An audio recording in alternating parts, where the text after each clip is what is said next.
Mesdames et messieurs, bienvenue dans Croissance Verte, votre rendez-vous dédié aux initiatives qui repensent notre rapport à l'environnement et à l'agriculture, mais aussi au développement durable.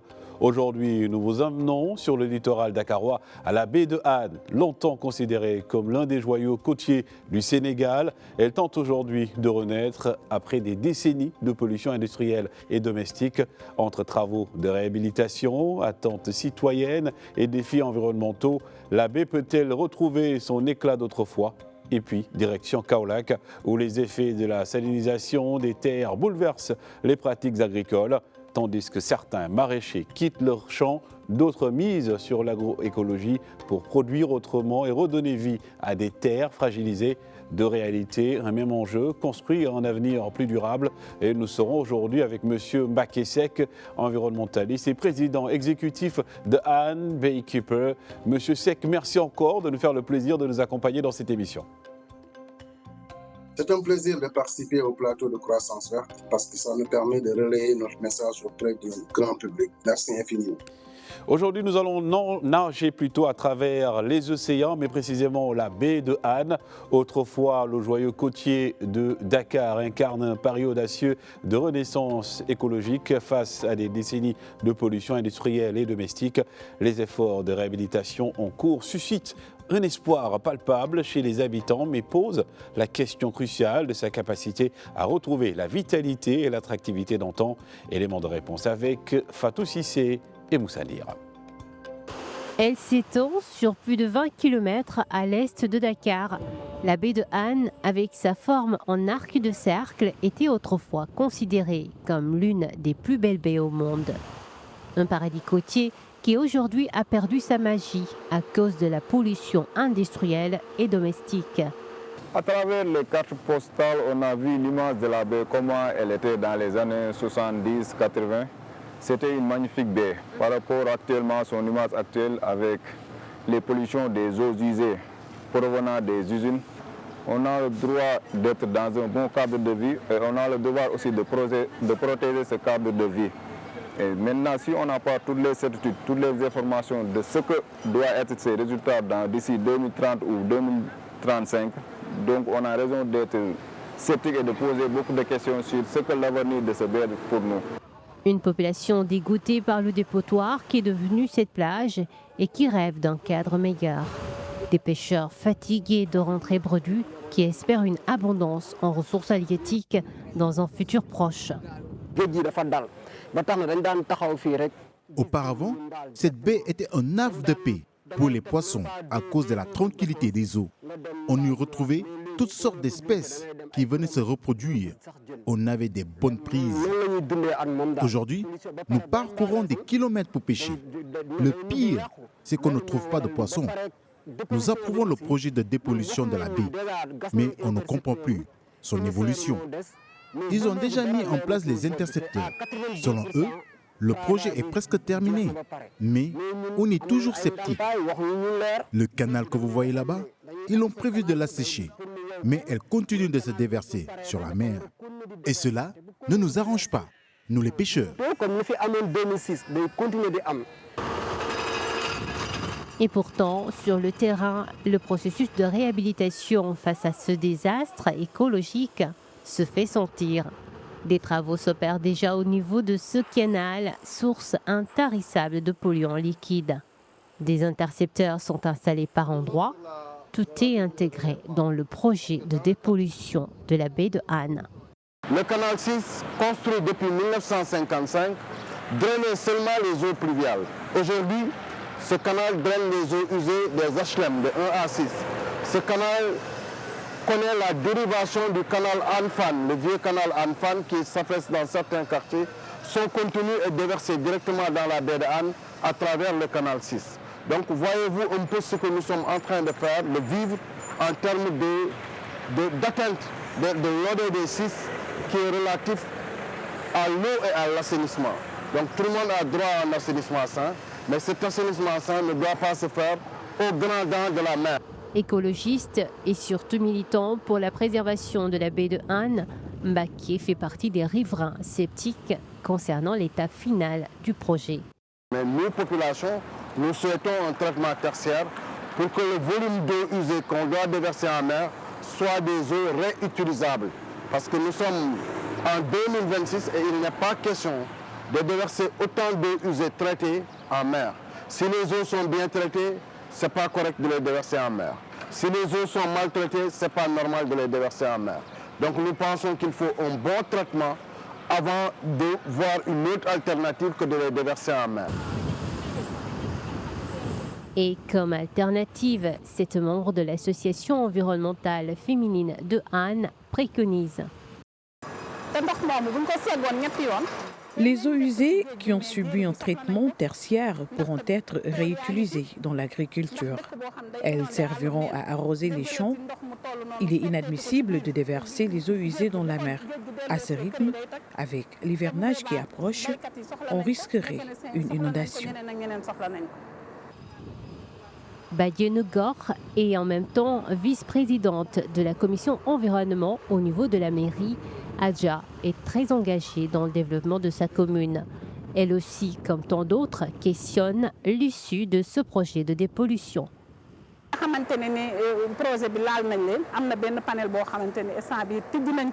Nous avons ouvert un panel de discussion pour échanger avec les communes les plus impactées par le projet. Et très bientôt, nous allons lancer des points de presse pour communiquer nos griefs à la population. Nous souhaitons qu'on nous écoute, que l'État entende nos préoccupations, qu'il comprenne que ce projet, aussi ambitieux soit-il, serait mieux s'il impliquait davantage la communauté locale. Les porteurs de ce projet gagneraient mieux s'ils acceptent d'échanger avec les militants environnementalistes qui se sont longtemps battus pour la préservation de cette baie.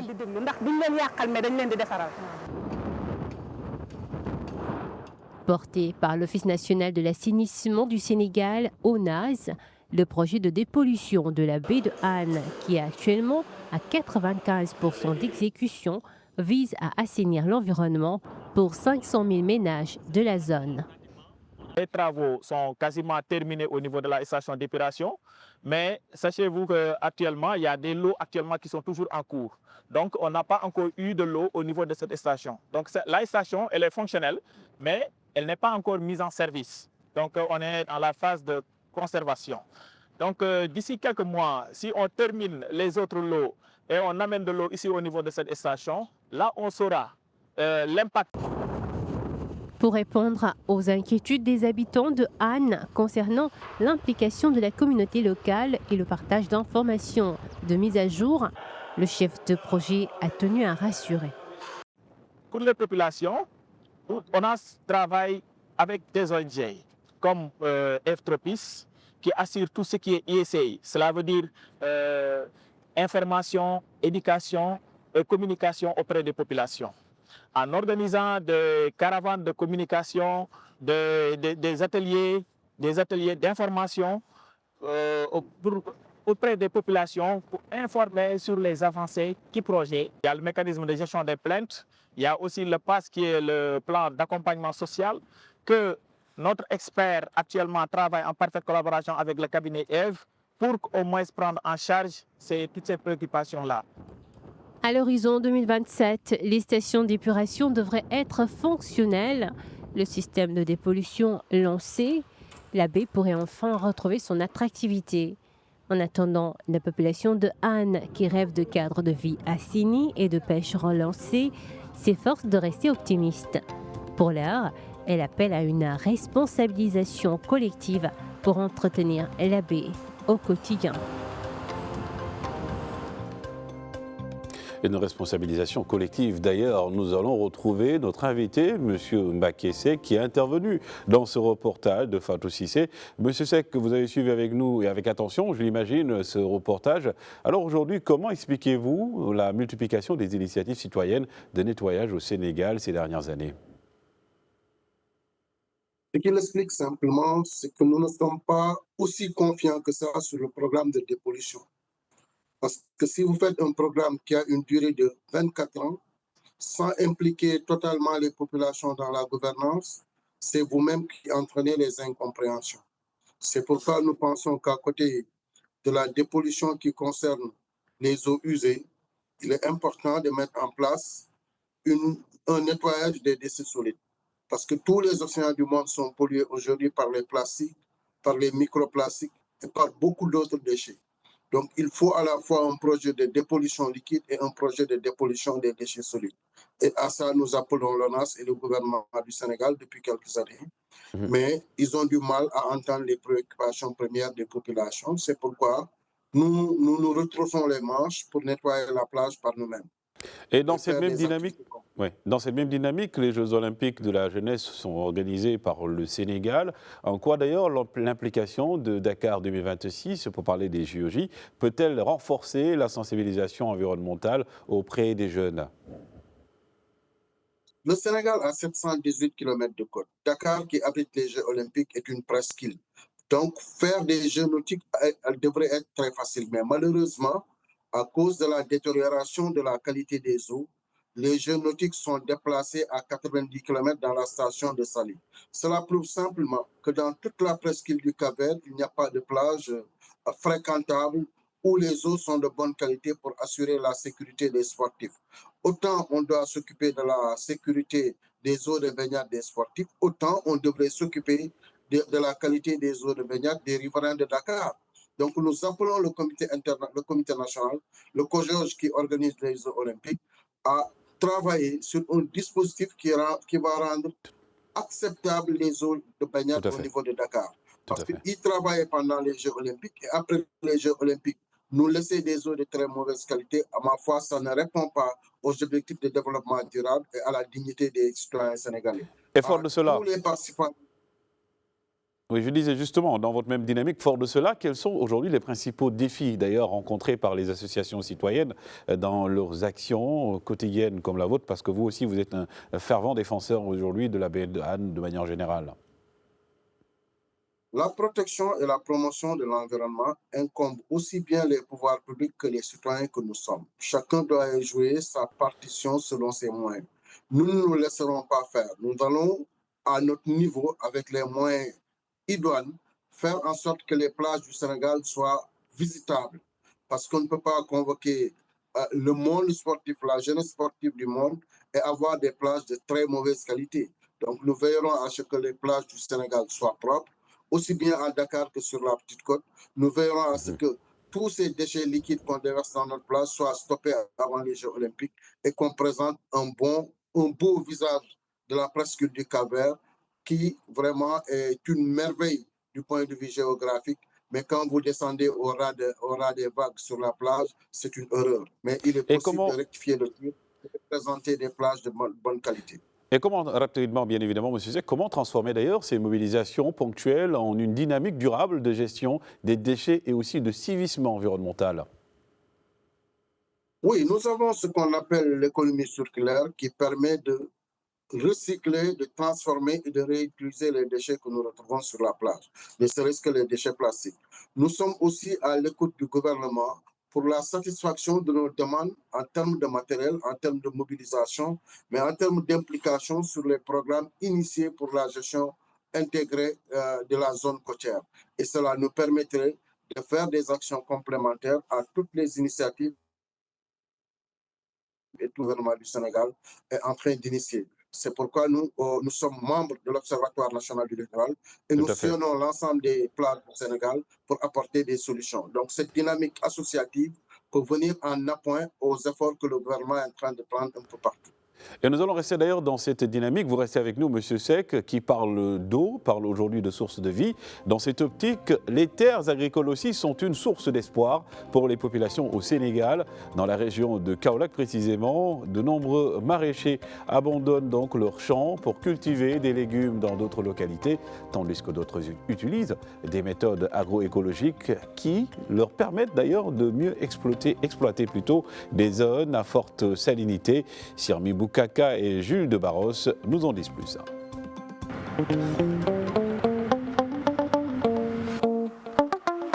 Avec une végétation visible par endroits, ce poumon vert du quartier Ngagne à la Seine, dans la région de Kaolack, présente aujourd'hui un paysage contrasté. À l'origine, des sols lentement envahis par la salinisation. Dans la lutte pour la fertilité des terres agricoles, ce maraîcher expert dans son domaine s'investit davantage dans la culture de légumes Angan. Le maraîchage est une activité rentable mais aussi très bénéfique pour répondre aux besoins alimentaires de notre population. On utilise les tomates à cette période. En allant pendant la saison des pluies, on fait un plan de rotation. Kaolack, considérée comme l'une des principales zones de production de sel au Sénégal, fait face à de nombreux défis. En effet, la salinisation des terres agricoles réduit les récoltes et détériore la qualité des sols. Grâce à de nombreuses recherches et formations, Sherbala a pu trouver des solutions et a décidé de développer ses activités. En créant des innovations sur différentes astuces par rapport à la salinisation des terres pour pouvoir corriger cette carence, on utilise des systèmes de compostage et on l'a testé et ça a réussi. Mais aussi l'utilisation des bassins de décantation. Le bassin de décantation utilisé par certains maraîchers de la localité est une technique bien maîtrisée par cet expert. Voilà, ici nous avons un bassin de décantation pour recevoir l'eau productive. Et puisque l'eau est salée, donc le bassin va permettre pendant 24 heures à l'eau de se reposer et au sel donc de se reposer en bas. Et nous proposons la solution technique à 3 bassins, c'est-à-dire améliorer ce système avec 3 bassins. Un premier bassin de décantation qui va après 24 heures verser dans un deuxième bassin de dessalement qui va recevoir des matières riches en calcium comme la coque d'arachide. Et l'eau qui sera traitée dans ces matières riches en calcium sera versée dans un troisième bassin appelé bassin de stockage où le producteur va brancher directement pour irriguer avec de l'eau substantiellement améliorée. Et pourquoi c'est vide actuellement? C'est vide parce que là, le champ a été abandonné par le producteur. Ici à Gagne, le sel gagne du terrain et menace les moyens de subsistance. Comme vous pouvez le constater derrière moi, tout est vide. Certains ont quitté les lieux et ont trouvé des solutions alternatives.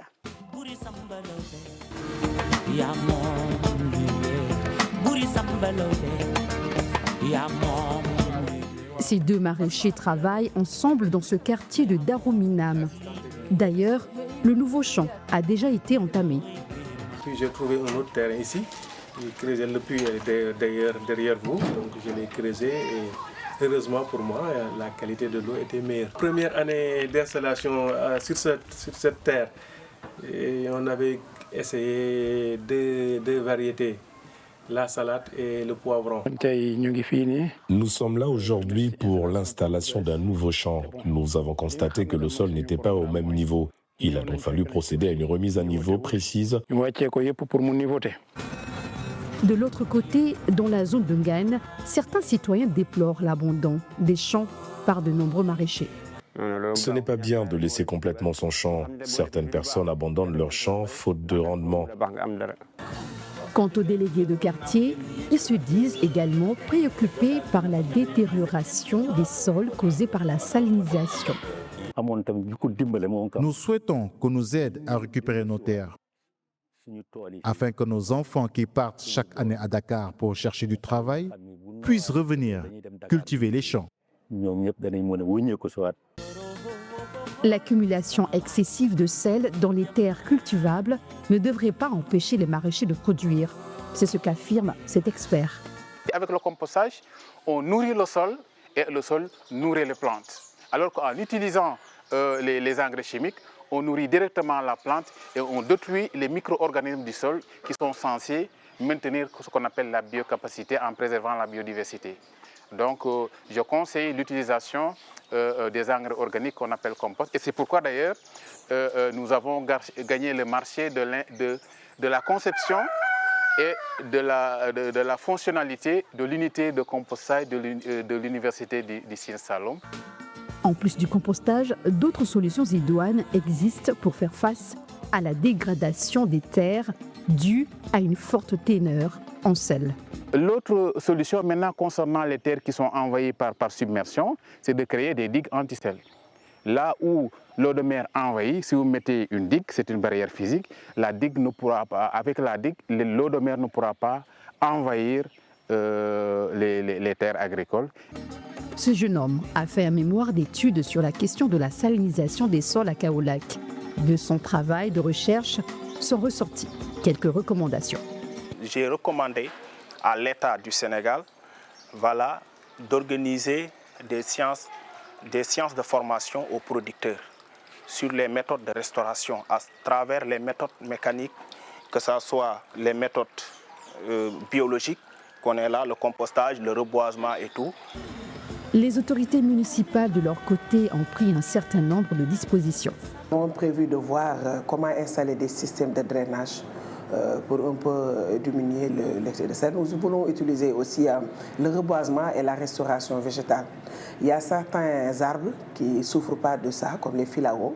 Nous avons prévu avec une commission en charge de l'aménagement de la commune de Kaolack de planter des arbres qui résistent vraiment à l'avancée du sel du moins. Sherbala, pour sa part, condamne les projets d'habitat en Gane et interpelle l'État. Vous voyez que ce n'est pas une zone d'habitat. Mais malheureusement, les collectivités locales, eux, ils pensent que tout espace doit être occupé par les habitations. Pour les autorités municipales de Kaolack, les questions de l'habitat en Gane a été examinée. Nous avons prévu de les recaser ailleurs, parce que nous avons d'autres assiettes foncières au niveau de la commune de Kaolack qui n'ont pas ces problèmes-là.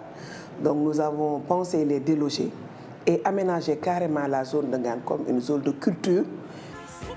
Kaolack, situé dans une zone salinière, oblige les populations à s'adapter à cette réalité et à trouver un juste équilibre entre les activités de production de sel et la nécessité de préserver leurs terres et leur environnement. L'objectif est de favoriser le développement économique et durable de cette région Carrefour.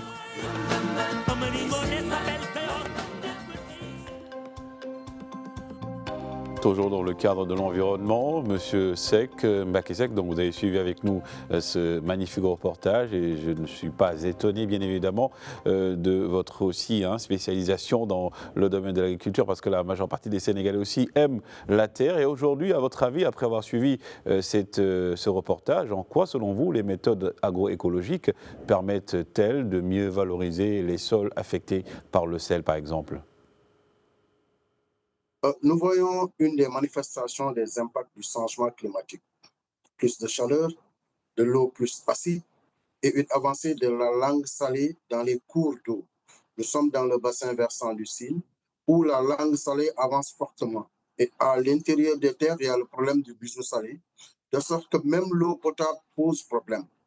Donc c'est important ce qu'a expliqué l'expert, ces solutions basées sur la nature, avec un compostage assez avancé, les 3 bassins de décantation.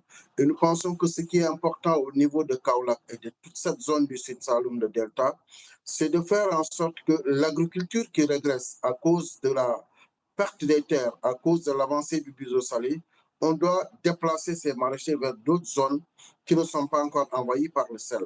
Parce que ce que disent les experts du GIEC, l'avancée de la mer est irréversible. Les changements climatiques avec ces accès de chaleur, avec cette salinisation des terres, c'est un problème. Et c'est la même chose que nous trouvons au niveau marin. Donc c'est extrêmement important. Et l'eau que les gens sont en train de boire, c'est une eau aussi très salée qui pose problème. Tout à fait.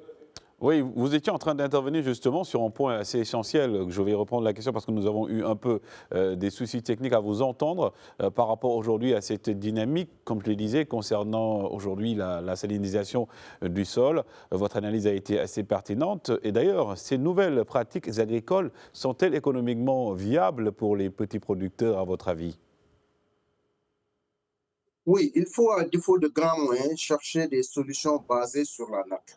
Une solution basée sur la nature, c'est de profiter de ce que la nature offre en termes de reforestation, en termes d'utilisation des déchets qui nous viennent des pâturages et veiller à ce que tout cela puisse restaurer la terre et permettre à ces terres d'être cultivables à nouveau.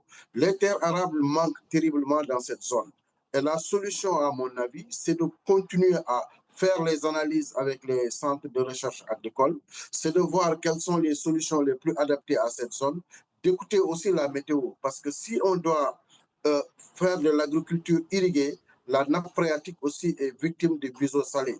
Donc, autant les sols sont lessivés, autant il y a une salinité, autant l'eau à utiliser aussi est salée. C'est pourquoi, à mon avis, il faudrait, avec les paysans et les institutions de recherche, et les collectivités locales aussi qui sont au cœur de la gestion des terres, essayer de déloger, de déplacer ces paysans et d'aller à la conquête de nouvelles terres. Parce que vous rappelez-vous, avec le développement de l'agriculture lié à l'arachide, le pôle agricole s'était déplacé au cœur du Saloum.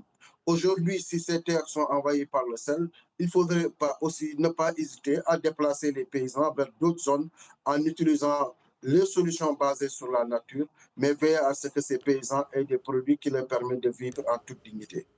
Et d'ailleurs, de la renaissance espérée de la baie de Han aux solutions agroécologiques développées à Kaolack, ces initiatives montrent que les défis environnementaux peuvent aussi devenir des opportunités d'innovation, de résilience et de transformation durable.